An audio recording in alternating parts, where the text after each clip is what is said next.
Hey, Kellen, how you doing? Good. How much Tyron Smith not being able to play? How does it affect your game plan? And also, how important is it to get the run game going in the season finale to open things up for your offense? Obviously, love to have Tyron out there. Obviously, unfortunately, doesn't look that way. Fortunate for us, Terrence and Ty have both played a number of snaps over there at left tackle, so we feel comfortable with those guys. And as far as the run game, obviously it's something we've been trying to work through. I feel like we've made baby steps here and there. Last week obviously wasn't our best performance in the run game. Felt like it got into a goofy game where we weren't able to get the rush attempts where we wanted it. But something we're always looking to take the next steps. And I think obviously any chance you get to go out there and play in the game, I think you're gonna make some steps as you go, and hopefully we get those accomplished this week.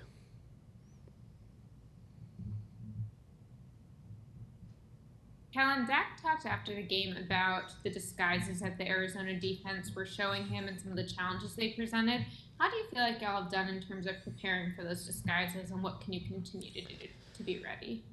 I think anytime you get in obvious passing situations, obviously allows defense to disguise more, just because they are able to not be as concerned with the run game, and so that certainly shows up in some third down situations. They did a nice job. I feel like we do see that a lot, especially through training camp throughout the season. I don't think it's something that is fairly foreign to us. We see it from other opponents, and we see it certainly from our defense during training camp. So I think there's some familiarity with it. But they did a nice job on Sunday. Did the schedule this week mess up any plans or alter any plans for an interview with Jacksonville? No, just focus on Philly. Obviously, we went a day shorter, and so it's a busy week for all of us. Just getting this thing prepared, getting all the material we need to get done for Philadelphia, and I feel like we're at that spot now where it kind of feels the regularity of it going into this is kind of like our Friday, and then we'll get into our Saturday and Sunday, and so feel good with where we're going.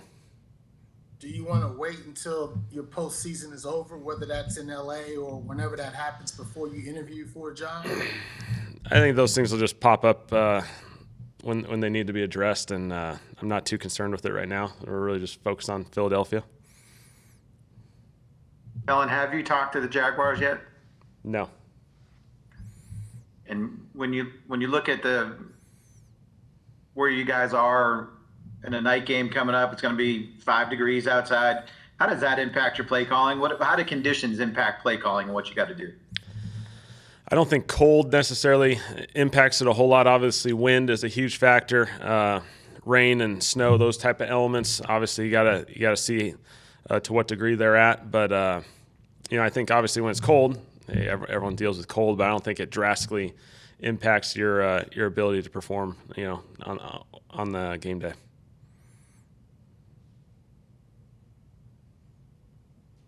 If Tony Pollard saw any touches in the final three quarters, or any carries rather, I think it might have just been one of them. He played probably about 10 snaps in the final three quarters. You mentioned kind of the quirkiness to the backfield usage, but why was he so not involved from a touch or snap standpoint? Yeah, I would just say, obviously, hey, we got to get him in there more. That's certainly fair, and that's all of us looking at it in reflection.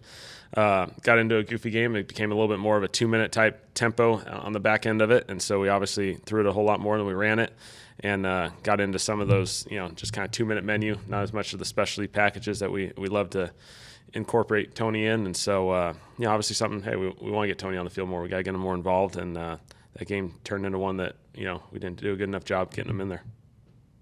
Against the Falcons in Week 10, you guys hit on that CeeDee Lamb quick short pass where Connor's at wide receiver. You have two tight ends around them.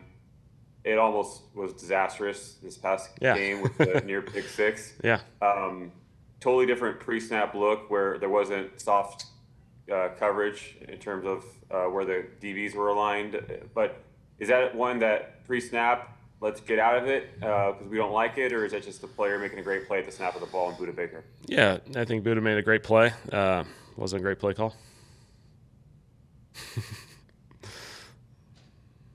Hey, Kellen, just curious, what's your opinion on the idea of like week-to-week momentum, and how can a good performance on Saturday help you in a playoff game? certainly I think we all recognize the value of momentum. Now momentum shifts, throughout games, throughout days, throughout weeks. Certainly there's always moving parts, but I think, the more you kind of stack on top of each other, I think it builds that momentum, which ultimately is confidence. And I think, any chance you get to play an NFL game, you're growing or you're not. And so we feel like this is a great opportunity for us to take a step to grow and, build, whatever momentum comes out of this thing into the playoffs. You just played Arizona last week. Not sure who you might play. Things might change. How are you preparing for the first round of the playoffs for opponents? Yeah, I think, obviously for the most part, we're focused on Philadelphia. We know on the back end of this thing, certainly a lot of, like Chase and Kyle and, some of the guys who do a lot of the background work, a lot of the film work are certainly moving forward with some potential teams we could see in the coming weeks. And so there's a lot of background work that's done. And, obviously once we get through this Philly one, we'll be ready to adjust accordingly.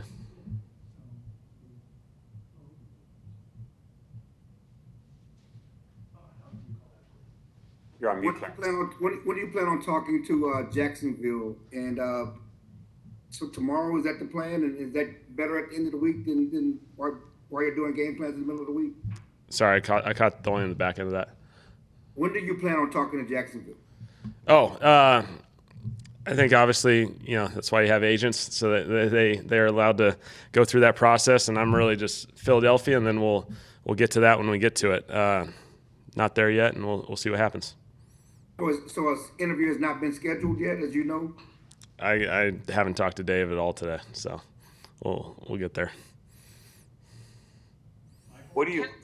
Oh, go ahead, Troy. Kellen, what do you attribute all of the batted passes at the line of scrimmage to last week? I think they did a great job of obviously they do a really good job of it. I think it's their players. They did a nice job. Even a couple guys that were pressuring that kind of shut it down and got hands up. Even when they were blitzing, they kind of recognized it. Thought they did a really nice job of it. It wasn't just the defense line. There was a couple DBs who were pressuring. They kind of recognized that Dak was about to throw it and did a tremendous job of making a play there. Amari was saying there was one play that he was asked about, and he said it wasn't a miscommunication. It was that Dak had to adjust his arm angle because of that. How can you make sure that the guys are, I guess, on the same page in those moments during the game? Yeah, I feel like we're close. I feel like we're really in a good place. We're really, really close. There's a few opportunities each game that you're always going to want to have back. No game is really going to be perfect, but sometimes they get magnified in certain moments. Obviously, when they're in critical situations, and feel good with where we're going. Feel like we've done a great job of communicating throughout the week. Our guys are constantly working together, spending time together, and we'll just keep working through it. Injuries are obviously part of this game, and coming off of Michael Gallup's injury, you guys are pretty locked into the number 4 seed. Things could change, but pretty locked into it. What do you guys have to gain, given what could be lost? What do you guys have to gain by putting your top guys on offense out there? What do you hope to see if they are out there? Yeah, obviously we'll see how this week progresses. Just play really good football, and anytime you get a chance to play football, play it well, build some momentum, build some confidence going into this thing. Everyone's you can play this thing a million different ways. Everyone plays it different ways. We've had experiences. I've been here before where we played that last game, and I think carried some momentum because of it. And there's other times where you feel like you need to rest. And so we'll see as this week progresses. These weeks are goofy. Kind of always evolving, it seems like, and so we'll see what Sunday presents us. With Gallup's injury, Cedric Wilson will likely have a bigger role. What do you like about what his versatility adds to the receiving core, and how have you seen him take advantage of opportunities this season? Cedric's a really smart player. He knows exactly what he needs to do. He just does a great job of being a consistent player. He's very smart. He can do a lot of different positions. Obviously, tend to get him in the slot a little bit more, which then gets CD outside. That's their home base, but those guys can move around, and he's been reliable. He's made plays when we needed to in critical situations throughout the year, and we feel fortunate to have him. Under the circumstance that Michael is out, you get a guy like Ced ready to go. It's pretty awesome. How key was his pass last week, both for moving down the field and also for getting a little momentum going? Yeah, Ced's obviously, when he's gotten those opportunities, he's done a great job, and we felt really good about that one. Felt confident about it, and he did a tremendous job. Blake Jarwin has been practicing this week. What would it mean to your offense if he's able to return, whenever that may be? Yeah, it's been awesome to see Blake out there for everything that he's kind of had to battle throughout this year with this. It's awesome to see him out there in practice, and if he gets the opportunity to be back out on the game field, I think everyone would be really, really excited for him, and he'd also bring certainly a very valuable asset to our offense to be a part of this thing. I think we're good. Thank you. All right. Thanks, guys. Thank you. Thanks. Thank you.